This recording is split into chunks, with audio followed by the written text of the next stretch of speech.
മന്ത്രി പി പ്രസാദിന്റെ മണ്ഡലമാണ് ചേർത്തല.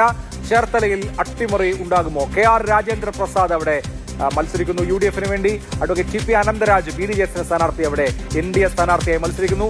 പി പ്രസാദിന്റെ മണ്ഡലം ചേർത്തല. ചേർത്തലയിൽ കഴിഞ്ഞ തവണ ഒരു വലിയ വമ്പിച്ച ഭൂരിപക്ഷമൊന്നും ഉണ്ടായിരുന്നില്ല. ഇത്തവണ ഒരു അട്ടിമറി ചേർത്തലയിൽ നടക്കുമോ എന്നാണ് എല്ലാവരും ഉറ്റുനോക്കുന്നത്. പ്രത്യേകിച്ച് ഒരു പൊളിറ്റിക്കൽ കറണ്ട് വിപരീത ദിശയിലാണെങ്കിൽ. അതെ, ഈ പി പ്രസാദ് ആ ജില്ലക്കാരനല്ല, ആ മണ്ഡലംകാരനല്ല, ജില്ലക്കാരനല്ല, പുറത്തുനിന്ന് വന്ന് മത്സരിച്ചാണ് CPI-യുടെ പ്രധാനപ്പെട്ട നേതാവെന്ന രീതിയിൽ ഒരു ഷുവർ സീറ്റ് നോക്കി വന്നതാണ്. പക്ഷേ കഴിഞ്ഞ പ്രാവശ്യം ചെറിയ ഭൂരിപക്ഷത്തിന് മാത്രമാണ് ജയിക്കാൻ കഴിഞ്ഞത്. ഇത്തവണ അങ്ങനെയാണോ അതോ മെച്ചപ്പെട്ടോ സ്ഥിതി എന്നുള്ളതാണ് അറിയാനുള്ളത്. നമുക്ക് ട്രെൻഡ് എന്താണ് എന്ന് പരിശോധിക്കാം. പ്രസാദിന്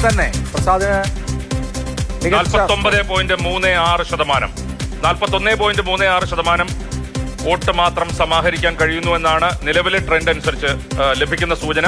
ലീഡ് 8% ലീഡ്. 8% ലീഡ് വലിയ ലീഡാണ്. കഴിഞ്ഞ പ്രാവശ്യത്തേക്കാൾ മെച്ചമാണ്. അതെ, കഴിഞ്ഞ പ്രാവശ്യത്തേക്കാൾ മെച്ചമാണ്. കഴിഞ്ഞ 2 തവണ അവിടെ ശരത്തായിരുന്നു അവിടെ സ്ഥാനാർത്ഥി. തവണ സ്ഥാനാർത്ഥിയാവാൻ കഴിഞ്ഞില്ല. കഴിഞ്ഞ തവണ ഒരു പുതിയ സ്ഥാനാർത്ഥിയായിരുന്നു പ്രസാദ് അവിടെ. രാജീവ് സാർ സൂചിപ്പിച്ച പോലെ പത്തനംതിട്ട ജില്ലയിൽ നിന്ന് വന്ന് മത്സരിക്കുന്നു.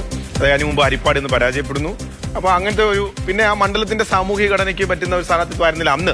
ഇന്നതെല്ലാം മാറി. അദ്ദേഹം വളരെ ജനകീയനാണ്. ദേശ തെരഞ്ഞെടുപ്പിൽ ഒരു സ്ലൈറ്റ് എഡ്ജ് 1.5% എഡ്ജ് UDF-നുണ്ട്. പക്ഷേ ഈ പറഞ്ഞോട്ട് മണ്ഡലത്തിന് ഒരു രാഷ്ട്രീയ സ്വഭാവവും ഘടകങ്ങളും നോക്കുമ്പോൾ അത് പി പ്രസാദിന് അനുകൂലമായിട്ടാണ്. വയലാറും കഞ്ഞിക്കുഴിയൊക്കെ ഉറപ്പായിട്ടും അവരുടെ കമ്മ്യൂണിസ്റ്റ് പാർട്ടിയുടെ ഈറ്റില്ലമായിട്ടുള്ള വയലാറൊക്കെ സ്ഥിതി ചെയ്യുന്ന മണ്ഡലമാണ്.